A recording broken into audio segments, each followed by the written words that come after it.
everyone, welcome to Shastra Technical Institute. So Kerala PSC പുതിയ രണ്ട് important ആയിട്ടുള്ള exams വിളിച്ചിട്ടുണ്ട്, അതിന് നോട്ടിഫിക്കേഷൻ വന്നിട്ടുണ്ട്. ആ ഒരു രണ്ട് എക്സാംസിനെ കുറിച്ച് ഡീറ്റെയിൽ ആയിട്ട് ഡിസ്കസ് ചെയ്യാനാണ് ഞാൻ ഇങ്ങനെ ഒരു വീഡിയോ ആയിട്ട് വന്നിരിക്കുന്നത്. അപ്പോൾ ഏതൊക്കെയാണ് ആ രണ്ട് എക്സാംസ്? ഇൻഡസ്ട്രിയൽ ട്രെയിനിങ് ഡിപ്പാർട്ട്മെൻറ്റ് ഒരുപാട് ട്രേഡുകളിലേക്ക് ഇപ്പോൾ PSC വിളിച്ചിട്ടുണ്ട്. അതിൽ നമുക്ക് ഇലക്ട്രോണിക്സുകാർക്ക് അപ്ലൈ ചെയ്യാൻ പറ്റുന്ന രണ്ട് പോസ്റ്റുകളുണ്ട്. ഒന്നാണ് junior instructor mechanic consumer electronic appliances എന്ന് പറഞ്ഞ പോസ്റ്റ്, അതുപോലെ തന്നെ ജൂനിയർ ഇൻസ്ട്രക്ടർ ഇലക്ട്രോണിക് മെക്കാനിക് എന്നുള്ള പോസ്റ്റ്. ഈ ഇലക്ട്രോണിക് മെക്കാനിക് എന്നുള്ള പോസ്റ്റിൻ്റെ കാറ്റഗറി നമ്പർ വരുന്നത് 656/2023 ആണ്. അതിൻ്റെ പേ സ്കെയിൽ വരുന്നത് 37,400 to 79,000 ആണ്. അപ്പോൾ ഈ എക്സാം ഇപ്പോൾ റീസെൻ്റ് ആയിട്ട് നടന്നിരുന്നു, അതിൻ്റെ വാലിഡിറ്റി കഴിഞ്ഞു ഇപ്പോൾ. അപ്പോൾ അതുകൊണ്ട് തന്നെ ഇത് തൊട്ട് പ്രീവിയസ് ആയിട്ട് നടന്ന എക്സാമിൻ്റെ സിലബസ് നമുക്ക് അവൈലബിൾ ആണ്. ആ സിലബസ് ആണ് നമ്മളിന്ന് ഡിസ്കസ് ചെയ്യുന്നത്. ഓക്കെ, അപ്പോൾ നമ്മൾ സെക്കൻഡ് പറഞ്ഞ category 670/2023 junior instructor mechanic consumer electronic appliances industrial training department. ഈ എക്സാമിനെ കുറിച്ച് നമ്മൾ പറയുകയാണെങ്കിൽ ഇത് 2017 ഇതിന് മുന്നേ വിളിച്ചിരിക്കുന്നത്. അതും സ്പെഷ്യൽ കാറ്റഗറി SC ST കാറ്റഗറിക്ക് വേണ്ടി സ്പെഷ്യലായിട്ട് വിളിച്ച ഒരു എക്സാം ആയിരുന്നു. അപ്പോൾ അന്ന് നമുക്ക് അവൈലബിൾ ആയിരിക്കുന്ന ഒരു സിലബസ് ഉണ്ടായിരുന്നു. അത് വളരെ വൈഡ് ആയിട്ടൊരു 13 പേജ് വരുന്ന ഒരു സിലബസ് ആണ് നമുക്ക് അവൈലബിൾ ആയിരിക്കുന്നത്.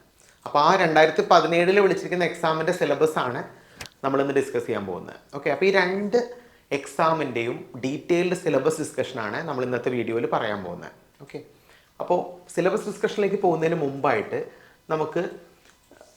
നമ്മൾ റീസെൻ്റ് ആയിട്ട് തുടങ്ങാൻ പോകുന്ന ഓൺലൈൻ ബാച്ചിനെ കുറിച്ചൊന്ന് പറയാം. അപ്പോൾ ഈ രണ്ട് എക്സാമിനും കോമൺ ആയിട്ട് നമ്മളൊരു പുതിയ ബാച്ച് സ്റ്റാർട്ട് ചെയ്യുന്നുണ്ട്. January 7th നമ്മളെ ബാച്ച് സ്റ്റാർട്ട് ചെയ്യുന്നത്. അത് എക്സ്ക്ലൂസീവ് ആയിട്ടുള്ളൊരു ഓൺലൈൻ ബാച്ചാണ്. പ്യുവറായിട്ട് നിമി ബേസിസ്, അതുപോലെ തന്നെ നമ്മുടെ പ്രീവിയസ് കേരള PSC ക്വസ്റ്റ്യൻസിൻ്റെയും ബേസിസിലുള്ള ക്ലാസ്സസ് ആയിരിക്കും.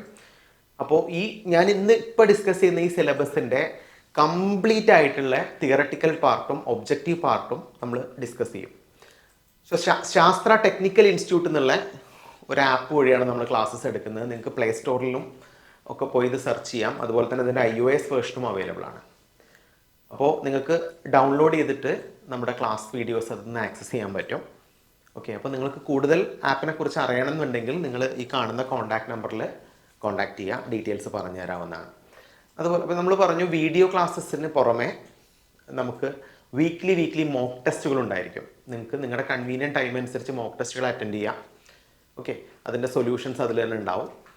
ഓക്കെ, അപ്പോൾ ഇത് നമ്മൾ സ്റ്റാർട്ട് ചെയ്യുന്ന ഓൺലൈൻ ബാച്ചിലേക്ക് എല്ലാവരും ജോയിൻ ചെയ്യാം. നിങ്ങൾ ഇന്ന് തന്നെ കോൺടാക്ട് ചെയ്യാം. നമുക്ക് സ്റ്റെപ്പ് ബൈ സ്റ്റെപ്പായിട്ട് ഓരോ ടോപ്പിക്കായിട്ട് പഠിക്കാം. ഓക്കെ, എനിവേ നമുക്ക് നമ്മുടെ സിലബസിലേക്ക് പോവാം. സിലബസ് വളരെ വൈഡ് ആയിട്ടുള്ളൊരു സിലബസാണ്. ഞാൻ ക്വിക്കായിട്ടുള്ളൊരു റിവിഷനാണ് സിലബസിലൂടെ പറയാൻ പോകുന്നത്. എന്തൊക്കെ കാര്യങ്ങളാണ് ഇതിലുള്ളത് എന്ന് നിങ്ങൾക്ക് കറക്റ്റായിട്ട് മനസ്സിലാവും. അപ്പോൾ ആദ്യം ഞാൻ ഡിസ്കസ് ചെയ്യുന്നത് നമ്മുടെ ഫസ്റ്റ്, അതായത് ജൂനിയർ ഇൻസ്ട്രക്ടർ ഇലക്ട്രോണിക് മെക്കാനിക് എന്നുള്ള എക്സാമിൻ്റെ സിലബസാണ്. അത് നമ്മൾ എടുത്തിരിക്കുന്ന റെഫറൻസ് എന്ന് പറയുന്നത് 333/2017 എന്നുള്ള സിലബസാണ് നമ്മൾ എടുത്തിരിക്കുന്ന റെഫറൻസ് എന്ന് പറയുന്നത്. അതിൽ കറക്റ്റായിട്ട് ഓരോ മൊഡ്യൂളിലും എത്ര മാർക്കിന് ക്വസ്റ്റ്യൻസ് ചോദിക്കും എന്ന് വരെ ഇതിൽ കാണാൻ നിങ്ങൾക്ക് കണ്ടോ. അപ്പോൾ അതിൽ ഫസ്റ്റ് മൊഡ്യൂൾ 9-10 മൊഡ്യൂളായിട്ടാണ് ഇവർ കൊടുത്തിരിക്കുന്നത്. ഫസ്റ്റ് മൊഡ്യൂൾ എന്ന് പറഞ്ഞാൽ active and passive components and IC 12 മാർക്കിനാണ്. ഇത് നിങ്ങൾക്ക് ചെക്ക് ചെയ്താൽ മനസ്സിലാവും. ഡിഫറെൻ്റ് ആയിട്ടുള്ള പാസീവ് കമ്പോണൻസ് സിലബസിൽ പറയുന്നുണ്ട്. റെസിസ്റ്റർ, കപ്പാസിറ്റർ, ഇൻഡക്ടർ, അതിൻ്റെയൊക്കെ specification, numbering, colour coding, classification, ഇതൊക്കെ സ്പെസിഫിക് ആയിട്ട് സിലബസിൽ പറയുന്നുണ്ട്. അതുപോലെ തന്നെ ബേസിക് ആയിട്ടുള്ള ഡയോഡ്, അതുപോലെ ട്രാൻസിസ്റ്റർ, അതുപോലെ തന്നെ FET, MOSFET പോലത്തെ ടോപ്പിക്കുകളൊക്കെ ഇതിൽ വരുന്നുണ്ട്. അപ്പോൾ ആക്റ്റീവ് കോമ്പണൻറ്റും പാസീവ് കോമ്പണൻറ്റും ആണ് മെയിനായിട്ട് ഫസ്റ്റ് മൊഡ്യൂൾ പഠിക്കാനുള്ളത്. 12 മാർക്കിനാണ് ചോദിക്കുക. പിന്നെ നിങ്ങൾ കണ്ടോ മൊഡ്യൂൾ 2 എന്ന് പറയുന്നത് ബേസിക് ഇലക്ട്രോണിക്സ് ആണ്, 13 മാർക്ക്. അപ്പോൾ ഇതിൽ ശരിക്കും പറഞ്ഞാൽ ഈ മൊഡ്യൂളിൽ പറഞ്ഞ കോമ്പണൻസിൻ്റെ അപ്ലിക്കേഷൻസ് ആണ് ഇതിൽ വരുന്നത്. ട്രാൻസിസ്റ്റർ അപ്ലിക്കേഷൻസ്, ഡയോഡ് അപ്ലിക്കേഷൻസ്, പിന്നെ അതുപോലെ ആംപ്ലിഫയർ വരുന്നുണ്ട്, ഓസിലേറ്റർ വരുന്നുണ്ട്, മൾട്ടി വൈബ്രേറ്റർ വരുന്നുണ്ട്, ട്രാൻസിസ്റ്റർ ബയാസിങ് വരുന്നുണ്ട്. അപ്പോൾ ഇത്രയും വൈഡ് ആയിട്ടുള്ള ഒരു സിലബസ് ഇവിടെ കൊടുത്തിട്ടുണ്ട്. അപ്പോൾ മൊത്തം ഇലക്ട്രോണിക് സർക്യൂട്ട് സബ്ജക്റ്റ് നമ്മൾ എടുക്കുകയാണെങ്കിൽ 25 മാർക്കിന് സർക്യൂട്ട് ഓറിയൻറ്റഡ് ആയിട്ടുള്ള കാര്യങ്ങളാണ് പഠിക്കാനുള്ളത്. അപ്പോൾ ഏകദേശം സിലബസിൻ്റെ 25% ഈ ആക്റ്റീവ് ആൻഡ് പാസീവ് കോമ്പണൻറ്റ് തന്നെയാണ് നമ്മുടെ സിലബസിൽ കൊടുത്തിരിക്കുന്നത്, അല്ലേ? ഇനി നമ്മൾ മൊഡ്യൂൾ 3യെ കുറിച്ച് പറയുകയാണെങ്കിൽ മൊഡ്യൂൾ 3 വരുന്നത് പവർ സപ്ലൈ ആണ്. കണ്ടോ, ഇതിലും ശരിക്കും ഡയോഡ് ആപ്ലിക്കേഷൻസ് വരുന്നുണ്ട്. പവർ സപ്ലൈയിൽ സെല്ല്, ബാറ്ററി, അതുപോലെ തന്നെ rectifier, regulated power supply, SMPS, UPS inverter, ഇത്രയും കാര്യങ്ങൾ അവർ ഇട്ടിരിക്കുന്ന വെയിറ്റേജ് എന്ന് പറയുന്നത് 10 മാർക്കാണ്. 10 മാർക്കാണ് ഇതിൻ്റെ വെയിറ്റേജ് ആയിട്ട് പറയുന്നത്. പിന്നെ നിങ്ങൾ കണ്ടോ, മൊഡ്യൂൾ 4 എന്ന് പറഞ്ഞാൽ ബേസിക് ഇലക്ട്രിക്കലാണ്. ഇലക്ട്രിക്കലിൽ ബേസിക് ആയിട്ടുള്ള നെറ്റ്വർക്ക് തിയറി വരുന്നുണ്ട്, Ohm's law, Kirchhoff law, AC and DC measurement, classification of meters, network theorem, AC fundamental, Faraday's law, electromagnetic induction, basic concept of voltage, current, power and energy, ഇത്രയും കാര്യങ്ങളാണ് basic ഇലക്ട്രിക്കലിൽ വരുന്നത്. മൊത്തം ഇതിന് പറയുന്ന mark 10 മാർക്കാണ്. അപ്പോൾ നമുക്ക് ഒരിക്കലും വിട്ട് കളയാൻ പറ്റില്ല, ഇലക്ട്രിക്കൽ പോർഷൻ നിർബന്ധമായിട്ടും പഠിച്ചേ പറ്റൂ. കാരണം 10 മാർക്ക് എന്ന് പറയുന്ന ഒരു ഇമ്പോർട്ടൻറ്റ് മാർക്ക് ഇതിന് വരുന്നുണ്ട് അല്ലേ. പിന്നെ നിങ്ങൾ കണ്ടോ, module 5 electrical and electronic measurements ആണ്. അതിൽ multimeter, CRO, DSO, function generator, ഈ 4 കോമ്പണൻറ്റേ പഠിക്കാനുള്ളൂ, 5 മാർക്ക്. അതുപോലെ മൊഡ്യൂൾ 6 നോക്കിക്കേ, soldering and desoldering, different soldering technique, soldering material, different types of soldering gun, flux, ഇതിനും 5 മാർക്കാണ്. അപ്പോൾ ഈ മൊഡ്യൂൾ 5ഉം മൊഡ്യൂൾ 6ഉം കൂടി നമ്മൾ മൊത്തം 10 മാർക്കിന് വരും. പക്ഷെ അതൊക്കെ ശരിക്കും പ്രീവിയസ് ക്വസ്റ്റ്യൻ പേപ്പർ റെഫർ ചെയ്ത് നമുക്ക് ഇതിലെ ക്വസ്റ്റ്യൻസ് എല്ലാം ഈസി ആയിട്ട് അറ്റൻഡ് ചെയ്യാൻ പറ്റും. ഓക്കെ, മൊഡ്യൂൾ 7 കണ്ടോ, ഇലക്ട്രോണിക് കമ്മ്യൂണിക്കേഷൻ ആണ്, കമ്മ്യൂണിക്കേഷൻ എഞ്ചിനീയറിംഗ് ആണ് മൊഡ്യൂൾ 7ൽ വരുന്നത്, 12 മാർക്കിന്. ഏതൊക്കെ കമ്മ്യൂണിക്കേഷൻ പാർട്ട് വരുന്നുണ്ട്? AM വരുന്നുണ്ട്, FM, അതായത് അനലോഗ് കമ്മ്യൂണിക്കേഷൻ എൻറ്റയർലി വരുന്നുണ്ട്. AM, FM, അതിൻ്റെ transmitter, receiver, modulation, demodulation techniques ഒക്കെ വരുന്നുണ്ട്. അതുപോലെ തന്നെ ഡിജിറ്റൽ മോഡുലേഷൻ വരുന്നുണ്ട്, സാമ്പിളിങ് അല്ലേ, ക്വാണ്ടൈസിങ്, എൻകോഡിങ്, മൾട്ടിപ്ലക്സിങ്, ഡിമൾട്ടിപ്ലക്സിങ് ടെക്നിക്സ് ഒക്കെ വരുന്നുണ്ട്. അതുപോലെ തന്നെ ഫൈബർ ഒപ്റ്റിക് കമ്മ്യൂണിക്കേഷനും വരുന്നുണ്ട്, മൊബൈൽ കമ്മ്യൂണിക്കേഷനും വരുന്നുണ്ട്. ശരിക്കും ഒറ്റ ടോപ്പിക്കായിട്ടാണ് കൊടുത്തിട്ടുള്ളൂ. ഈ ഒപ്റ്റിക്കൽ ഫൈബർ കമ്മ്യൂണിക്കേഷൻ എത്ര പറയാനുണ്ടെന്ന് നിങ്ങൾക്ക് അറിയാം, നിങ്ങളൊരു സബ്ജക്റ്റ് ആയിട്ട് പഠിച്ചിട്ടുണ്ട്. അതുപോലെ തന്നെ മൊബൈൽ കമ്മ്യൂണിക്കേഷൻ. ഇതെല്ലാം ഈ കമ്മ്യൂണിക്കേഷൻ അനലോഗും ഡിജിറ്റലും സെല്ലുലാറും ഒപ്റ്റിക്കലും കൂടി 12 മാർക്കാണ് നമുക്ക് ചോദിക്കുക. 12 മാർക്കിൻ്റെ ക്വസ്റ്റ്യൻസ് നമുക്ക് ഇന്ന് എക്സ്പെക്ട് ചെയ്യാം. പിന്നെ നോക്കൂ, മൊഡ്യൂൾ 8 എന്ന് പറയുന്നത് ട്രാൻസ്ഡ്യൂസർ ആൻഡ് സെൻസർ ആണ്, 10 മാർക്കാണ്. അപ്പോൾ ഇൻസ്ട്രുമെൻറ്റേഷനിൽ വരുന്ന അടുത്ത പാർട്ട് ഇത് എന്ന് പറയാം നമുക്ക്. ട്രാൻസ്ഡ്യൂസർ എന്താണ്, തെർമിസ്റ്റർ എന്താണ്, thermocouple, strain gauge, inductive and capacitive transducer, LVDT, proximity sensor, opto electronic devices, ഇതൊക്കെ വരുന്നതാണ് മൊഡ്യൂൾ 8. അപ്പോൾ മൊഡ്യൂൾ 8 നിങ്ങൾ നോക്ക്, 10 മാർക്ക് ഇതിനുണ്ട്, 10 മാർക്ക്. അതായത് ഇൻസ്ട്രുമെൻറ്റേഷൻ പാർട്ടിൽ നിന്ന് ശരിക്കും പറഞ്ഞാൽ 15 മാർക്കോളം ഇൻസ്ട്രുമെൻറ്റേഷൻ പാർട്ടിൽ നിന്ന് വരുന്നുണ്ട്. അപ്പോൾ അതും ഇമ്പോർട്ടൻ്റ് ആണ്. കുറേ ഇലക്ട്രോണിക്സുകാർക്ക് കുറച്ച് ബുദ്ധിമുട്ടുള്ള പാർട്ടായിരിക്കും ഇൻസ്ട്രുമെൻറ്റേഷൻ. അപ്പോൾ ഇൻസ്ട്രുമെൻറ്റേഷനും ഇലക്ട്രിക്കലും ആയിരിക്കും കുറേ പേർക്ക് ബേസ് ഇല്ലാത്തത്. അപ്പോൾ അത് ബേസ് തൊട്ട് പഠിച്ചു തുടങ്ങണം. ഓക്കെ, പിന്നെ നിങ്ങൾ കണ്ടോ, മൊഡ്യൂൾ 9 എന്ന് പറഞ്ഞാൽ ഡിജിറ്റൽ ഇലക്ട്രോണിക്സ് ആണ്. മൊഡ്യൂൾ 10 എന്ന് പറഞ്ഞാൽ മൈക്രോ പ്രൊസസ്സർ, മൈക്രോ കൺട്രോളറാണ്. അപ്പോൾ സർക്യൂട്ട് പോലെ തന്നെ ഏകദേശം 1/4 വെയിറ്റേജ് വരുന്നൊരു പാർട്ടാണ് ഡിജിറ്റലും മൈക്രോ പ്രൊസസ്സറും. അപ്പോൾ 25 മാർക്ക് സർക്യൂട്ടാണ്, ഏകദേശം 25 മാർക്ക് ഡിജിറ്റൽ മൈക്രോ പ്രൊസസ്സറാണ്. അപ്പോൾ അതും വിട്ട് കളയാൻ പറ്റില്ല. ഡിജിറ്റൽ സ്പെസിഫിക് ആയിട്ട് തന്നെ സിലബസിൽ പറയുന്നുണ്ട്. നിങ്ങൾ കണ്ടോ, ഗേറ്റ്സ് പറയുന്നുണ്ട്, ലോജിക് ഫാമിലീസ് പറയുന്നുണ്ട്, കോമ്പിനേഷൻ സർക്യൂട്ട്, സീക്വൻഷ്യൽ സർക്യൂട്ട്, അതായത് adder, subtractor, mux, demux, encoder, decoder, flip flop, counter, shift register, അതുപോലെ തന്നെ അനലോഗ് ടു ഡിജിറ്റൽ കൺവേർട്ടറും ഡിജിറ്റൽ ടു അനലോഗ് കൺവേർട്ടറും. അപ്പോൾ ഇത് ശരിക്കും വൈഡ് ആയിട്ടുള്ള സിലബസ് ആണ്. 13 മാർക്കാണ് ഡിജിറ്റൽ ഇലക്ട്രോണിക്സിന് വരുന്നത്. ഒരിക്കലും നമുക്ക് വിട്ട് കളയാൻ പറ്റില്ല, നിർബന്ധമായിട്ടും പഠിച്ചിരിക്കണം. അതുപോലെ തന്നെ മൈക്രോ പ്രൊസസ്സർ ആൻഡ് മൈക്രോ കൺട്രോളറാണ് ലാസ്റ്റ് മൊഡ്യൂൾ. ഇതിൻ്റെ വെയിറ്റേജ് 10 മാർക്കാണ്. അതിൽ മൈക്രോ പ്രൊസസ്സർ സാധാരണ 8085 ഒക്കെയാണ് സാധാരണ ചോദിച്ച് കാണാറുള്ളത്. ഇത്തവണ ചോദിച്ചിരിക്കുന്നത് 8086 ആണ്. 8086ൻ്റെ ഫീച്ചേഴ്സ്, ഇന്റേണൽ ആർക്കിടെക്ചർ, പിൻ ഡയഗ്രാം, അഡ്രസ്സിംഗ് മോഡ്. അതുപോലെ മൈക്രോ കൺട്രോളറായിട്ട് ചോദിച്ചിരിക്കുന്നത് 8051 ആണ്. സ്പെഷ്യൽ കൺട്രോളേഴ്സ് ഒന്നും സിലബസിൽ പറയുന്നില്ല. അതിൻ്റെ ഫീച്ചർ, ഇന്റേണൽ ആർക്കിടെക്ചർ, പിൻ ഡയഗ്രാം, അഡ്രസ്സിംഗ് മോഡ്. അപ്പോൾ അതിൻ്റെ ബേസിക് ആയിട്ടുള്ള പ്രോഗ്രാമിംഗ് കൂടി നമുക്ക് ഇതിൽ പഠിക്കേണ്ടതായിട്ടുണ്ട്. അപ്പോൾ ഇതാണ് നമ്മളിപ്പോൾ പറഞ്ഞ ഇലക്ട്രോൺ മെക്കാനിക്കിൻ്റെ നമ്മൾ സിലബസ്. ഇത് തന്നെ നമുക്ക് എക്സ്പെക്ട് ചെയ്യാം.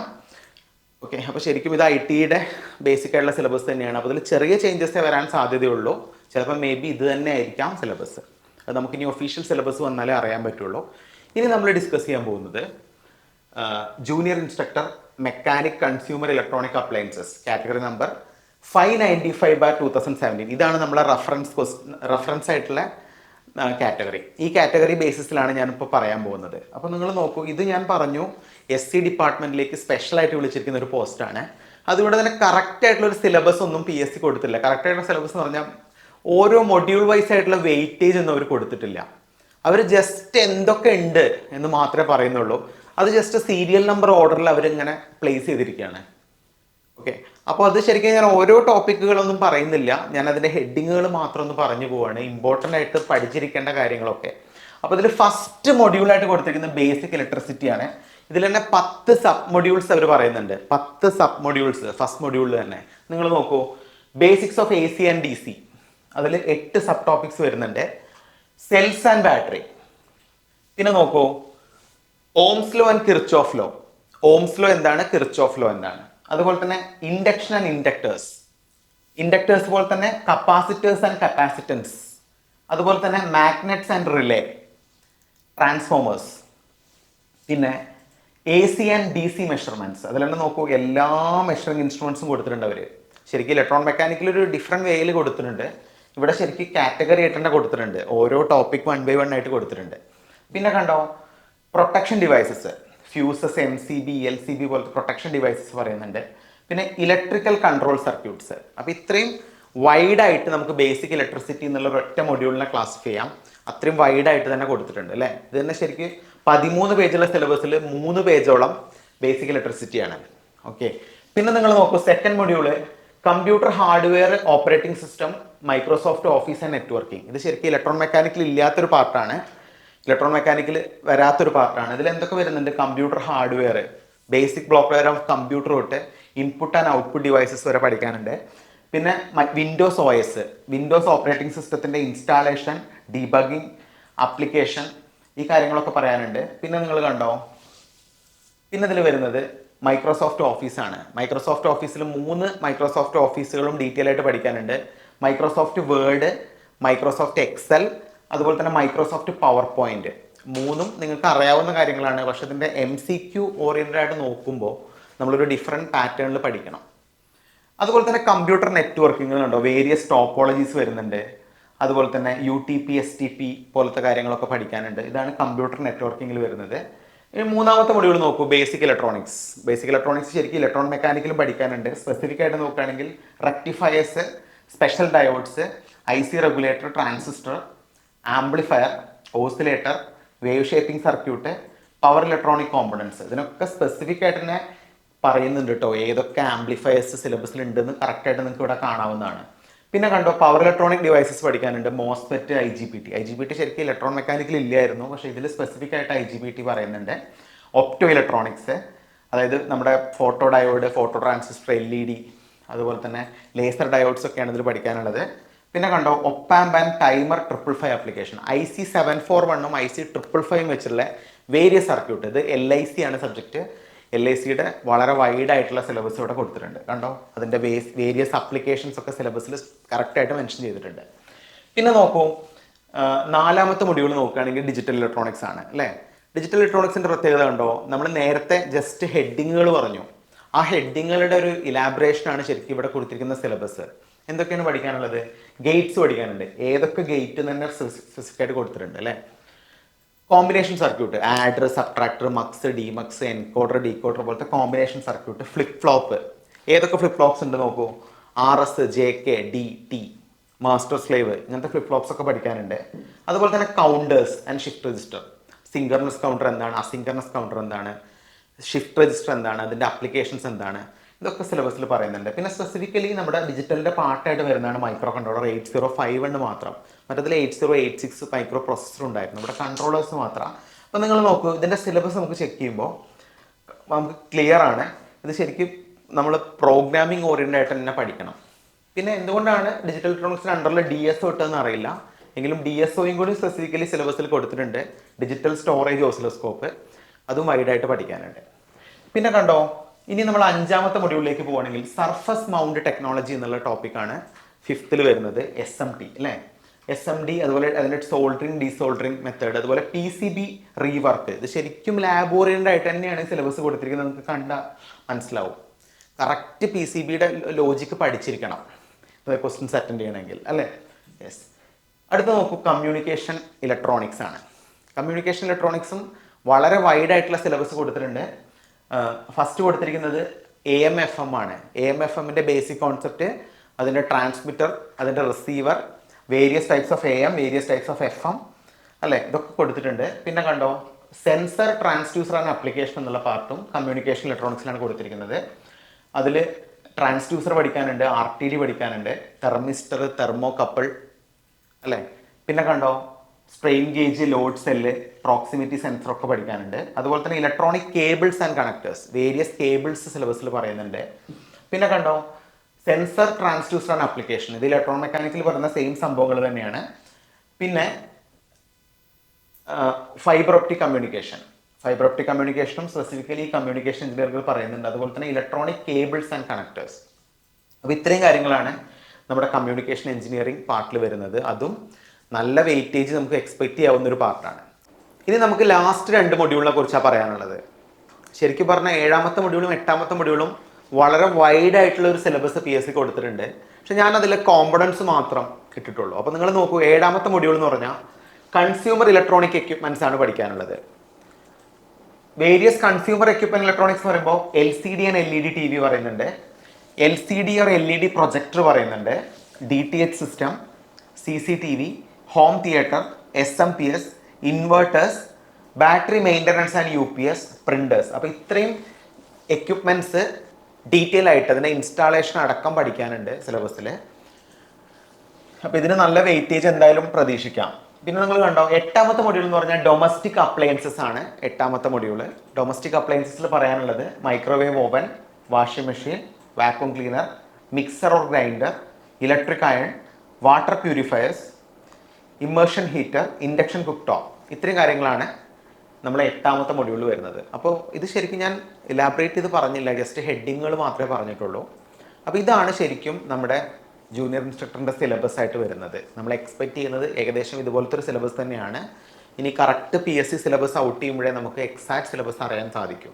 ഓക്കെ, എനിവേ നിങ്ങൾക്ക് ഇതിൻ്റെ ഒരു പാറ്റേൺ പിടികിട്ടിയല്ലോ. അപ്പോൾ ഞാൻ വീണ്ടും പറയുകയാണ്, നമ്മളിപ്പോൾ 7th തൊട്ട് പുതിയ ഓൺലൈൻ ബാച്ച് സ്റ്റാർട്ട് ചെയ്യാണ്. എല്ലാവരും ബാച്ചിൽ ജോയിൻ ചെയ്യാം. നമ്മൾ ശാസ്ത്ര ടെക്നിക്കൽ ഇൻസ്റ്റിറ്റ്യൂട്ട് എന്നുള്ളൊരു ആപ്പ് വഴിയാണ് ക്ലാസ്സസ് എടുക്കുന്നത്. അപ്പോൾ നമ്മൾ പല പാറ്റേണിലുള്ള ക്ലാസ്സസ് എടുക്കുന്നുണ്ട്. നമ്മൾ PPT ഓറിയൻറ്റഡ് ആയിട്ടുള്ള ക്ലാസ്സസ് എടുക്കുന്നുണ്ട്. ഇപ്പോൾ ഇതുപോലത്തെ ഇൻട്രാക്റ്റീവ് ആയിട്ടുള്ള TV ക്ലാസ്സസ് എടുക്കുന്നുണ്ട്. അപ്പോൾ ഓരോ ക്ലാസ്സസ് കഴിയുമ്പോഴും അതിൻ്റെ മൾട്ടിപ്പിൾ ചോയ്സ് ക്വസ്റ്റ്യൻസ്, നിമി ബേസ്ഡ് ക്വസ്റ്റ്യൻസും objective oriented previous Kerala PSC ക്വസ്റ്റ്യൻസും ഒക്കെ നമ്മൾ ഡിസ്കസ് ചെയ്യുന്നുണ്ട്. അപ്പോൾ ഫുള്ളായിട്ട് നമ്മളിപ്പോൾ ഡിസ്കസ് ചെയ്ത എല്ലാ കാര്യങ്ങളും നമ്മളെ വീഡിയോ ക്ലാസ്സസിൽ ഇൻക്ലൂഡഡ് ആയിരിക്കും. അതുപോലെ തന്നെ അതിൻ്റെ കറസ്പോണ്ടിങ് ആയിട്ടുള്ള മോക്ക് എക്സാമുകളും നമ്മൾ കണ്ടക്ട് ചെയ്യുന്നുണ്ട്. ഓക്കെ, അപ്പോൾ ഇപ്പോൾ നമ്മൾ ഈ സിലബസ് അടിസ്ഥാനത്തിലാണ് എടുക്കുക. ഇനി സിലബസ് ഒഫീഷ്യലി വരുന്ന സമയത്ത് എന്തെങ്കിലും മാറ്റങ്ങൾ ഉണ്ടെങ്കിൽ ആ ടോപ്പിക്കും കൂടി നമ്മൾ എടുത്തു തരുന്നതാണ്. അപ്പോൾ ഇത്രയാണ് നമുക്ക് പറയാനുള്ളത്. അപ്പോൾ നിങ്ങൾക്ക് ഞങ്ങളുടെ പ്രൊഫൈലിൽ ചെക്ക് ചെയ്താൽ തന്നെ ഞങ്ങളുടെ റിസൾട്ടുകളൊക്കെ കറക്റ്റായിട്ട് അറിയാൻ സാധിക്കും. ഞാനിപ്പോൾ ഇത് പറയുന്നില്ല, നിങ്ങൾക്കത് ചെക്ക് ചെയ്യാവുന്നതാണ്. അപ്പോൾ നമ്മളിപ്പോൾ കറൻ്റ്ലി ജൂനിയർ ഇൻസ്ട്രക്ടറിൻ്റെ ബാച്ചാണ് ഇനി തുടങ്ങാൻ പോകുന്നത്. ഇനി നിങ്ങൾക്ക് അറിയാം ഏപ്രിൽ, മെയ്, ജൂൺ ടൈമിലാണ് ട്രേഡ്സ്മാൻ ഇലക്ട്രോണിക്സിൻ്റെ കോച്ചിങ് എക്സാം വരുന്നത്. അതിൻ്റെ PSC കലണ്ടർ ഇന്ന് PSC പുറത്തു വിട്ടിട്ടുണ്ട്. അപ്പോൾ ജൂൺ മാസത്തിനുള്ളിൽ ട്രേഡ്സ്മാൻ്റെ എക്സാം ഉണ്ടായിരിക്കും. അത് കഴിഞ്ഞ തവണ അത് ജില്ലാടിസ്ഥാനത്തിലായിരുന്നു വിളിച്ചിട്ടുണ്ടായിരുന്നു, ഇത്തവണ സ്റ്റേറ്റ് വൈഡ് ആയിട്ട് വിളിച്ചിട്ടുണ്ട്. അപ്പോൾ ട്രേഡ്സ്മാൻ്റെ ബാച്ചും നമ്മൾ കറൻ്റ്ലി റൺ ചെയ്യുന്നുണ്ട്. ഒരു റീസെൻറ്റ് ബാച്ച് നമ്മൾ ലാസ്റ്റ് വീക്കാണ് സ്റ്റാർട്ട് ചെയ്യുന്നത്. അപ്പോൾ നിങ്ങൾക്ക് ട്രേഡ്സ്മാൻ ഇലക്ട്രോണിക്സിൻ്റെ ബാച്ചിൽ ജോയിൻ ചെയ്യാൻ താല്പര്യം ഉണ്ടെങ്കിൽ നിങ്ങൾ കോൺടാക്ട് ചെയ്യാം. അപ്പോൾ നമ്മൾ കഴിഞ്ഞ ട്രേഡ്സ്മാൻ ഇലക്ട്രോണിക്സിൽ എല്ലാ 7 ജില്ലകൾക്കായിരുന്നു വിളിച്ചിട്ടുണ്ടായിരുന്നത്. അതിൽ ഒരു 70% റാങ്കും നമ്മുടെ സ്റ്റുഡൻസിനാണ് കിട്ടിയിരിക്കുന്നത്. ജൂനിയർ ഇൻസ്ട്രക്ടർ നമ്മളിപ്പോൾ ആദ്യം ഓഫ്ലൈൻ ക്ലാസ്സസ് ആയിട്ട് എടുത്തിട്ടുണ്ടായിരുന്നു പണ്ട്. ഓൺലൈൻ ബാച്ചിലേക്ക് ഇപ്പോൾ ആദ്യമായിട്ടാണ് ജൂനിയർ ഇൻസ്ട്രക്ടർ എടുക്കാൻ പോകുന്നത്. അപ്പോൾ എന്തായാലും നിങ്ങൾ കോൺടാക്ട് ചെയ്യാം. നിങ്ങൾക്ക് മോഡൽ ക്ലാസ്സസും ഡെമോ ക്ലാസ്സസും ഒക്കെ ആണെങ്കിൽ നിങ്ങൾ ആപ്പ് ഡൗൺലോഡ് ചെയ്ത് ആപ്പിൽ നിന്ന് കാണാവുന്നതാണ്. എന്തെങ്കിലും ഡൗട്ടുകൾ ഉണ്ടെങ്കിൽ നിങ്ങൾ കോൺടാക്ട് ചെയ്യാം. ഞാൻ ഡിസ്ക്രിപ്ഷനിൽ നമ്പർ കൊടുത്തിട്ടുണ്ട്. Thank you so much for watching. Keep supporting.